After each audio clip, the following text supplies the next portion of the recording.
I can almost guarantee you've never been inside a high school quite like Crossroads High School. Oh, that's beautiful. And you've never met kids quite like the Crossroads kids. The community itself is like really loving, and like everyone here is like trying to like look out for each other, you know? They call themselves the Misfits, and they call their alternative Granite Falls High School the place where misfits go to belong. Definitely so. Alex Ramos says before transferring to Crossroads, he was a misfit. First attempted suicide when I was in 6th grade because like people bullied me a lot.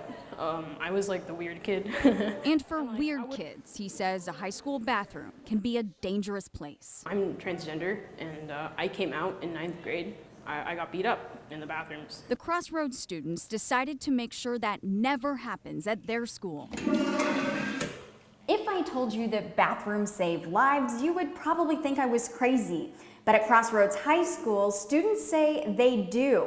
So let me show you why. This is the front side of my bathroom stall painting. Alex and his classmates are painting over the ugliness with something beautiful. I really wanted to depict someone going through the struggle of climbing over an obstacle. And there have been plenty of obstacles. In the last year, 2 Crossroads kids took their own lives. It hurt a lot of people. Teen suicide has become a nationwide epidemic, but Crossroads is working to change that stall by stall. I love teaching here. I don't know if I would teach anywhere else. History teacher Kayla Land is the faculty member who oversees the leadership class, which is the brains behind the bathroom art. They touch my heart every day. Someone needs to believe in them. The class is so popular, now there's a wait list. Kayla is so proud, she couldn't hold back the tears. They're wonderful, and I'm happy that they found a home. And the bathroom is just one room in that home. Now I feel so much more confident, coming to schools that accept people like me. In Granite Falls, Joanna Small, Cairo 7 News.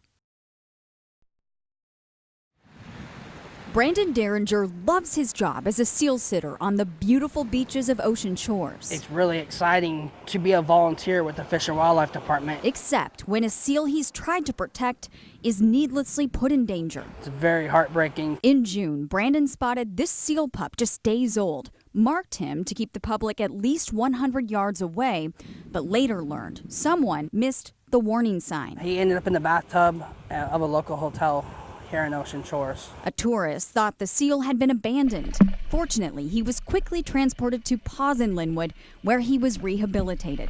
2 months and about 40 pounds later, Jeff Brown, a naturalist with Paws, loaded the not-so-little guy into this transport vehicle, and I joined him for the seal's return to Ocean Shores. This seal was kind of a victim of good intentions gone wrong. If it hadn't gone to a rehabber like us at Paws that knows how to take care of a seal at that age, then it wouldn't have been able to survive. 3.5 hours on the road and we are in Ocean Shores. We're going to release the seal at Damon Point. Now that's not exactly where he was found, but it is a less heavily trafficked beach, and that is ideal for a release. Jeff opens the hatch, slides the carrier out of the truck bed, and heads for the water. Fortunately, we don't have any sand-capable carts, right? Brandon, once worried the seal wouldn't make it, is here to welcome him home. This is my very first time seeing a release. And it's nearly perfect. He's sure gotten a lot much bigger, a lot stronger. He's nice enough to stick around for a while, and then he's gone. But just knowing he's out there where he belongs, it's a little hard to describe, is all a seal sitter can really ask for. In Ocean Shores, Joanna Small, Cairo 7 News. Let's come up with an experiment or a hypothesis. Dwayne Nelson is talking science, but he's part of a much larger social experiment with a proven hypothesis. Yeah, I may have done some bad things, but that doesn't define me.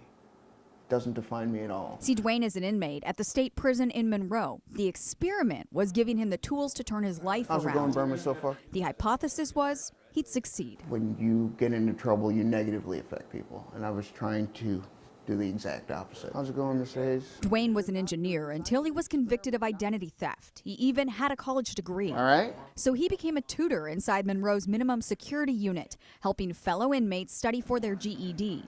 In the process, he realized he wanted to be a teacher on the outside, but he'll need another degree for that. Because the men in the minimum security unit are short timers, they're going to get out. And when they get out, they want to be productive members of society. That's hard to do without some college, and we know all college is expensive. True. Dwayne and another inmate recently released are the first ever recipients of the Edmonds Community College Foundation scholarships for those who are incarcerated. It's amazing. Instructor Don Moon Jake says statistics show the scholarship will change Dwayne's life. If somebody, while they're incarcerated, ends up getting their 2-year degree, 10% after 5 years is the only amount that returns. It's a big deal. Wanda Billingsley is the new Dean of Corrections for Edmonds Community College. She wants to beef up the educational opportunities for inmates. But my interest is to add welding and automotive and some other types of voc ed programming. And hopefully add more scholarships. So that students won't have any reason not to succeed and to move forward with their education. Again, Dwayne plans to begin his teaching degree during his work release program next January. with the scholarship, I just think it's a lot easier to get going. It's that first step, especially leaving here. Every step is going to be difficult. Except for one. After his graduation and release, Dwayne plans to step back into this classroom. You know what I do? I just don't want to be in the khaki uniform. In Monroe, Joanna Small, Cairo 7 News.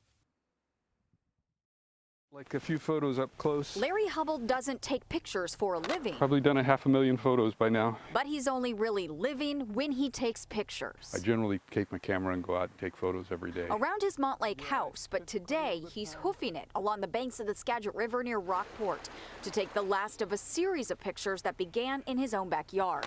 Larry had been documenting this eagle's nest on his blog since last December, until over the summer the nest started to fall apart. It's a common problem. About half of the time when an eagle tries to leave its nest for the first time, basically when it's fledging, they don't do it successfully and they end up slowly falling to the ground or maybe sometimes hitting the ground harder. Jeff Brown, a naturalist with Paws in Linwood, says that's exactly what happened to 2 baby eagles in 2 different nests, one near Larry's house, the other just south. Both the eagles fell from trees between 70 feet and 85 feet in height. The first eagle fell onto a rhododendron, which protected it. However, Larry's eagle fell all the way to the ground. The branch broke, it fell, and its pelvis cracked. Because the parents stopped feeding both eagles, they were taken to Paws for rehabilitation together. Today, Larry came with the experts to watch their release on the river. It's home to many adult eagles, and there's plenty to eat. The river should be getting smaller. That means there'll be more carcasses available or dead salmon available for them to eat. Larry was armed and ready to capture his eagle's first flight with her buddy close behind. The pictures speak for themselves, but Larry has a few words as well. It was kind of iffy when he was picked up, whether he was going to survive or not, or at all. And so it's really exciting to see that he's healthy and getting back out into the natural world. Near Rockport, Joanna Small, Cairo 7 News.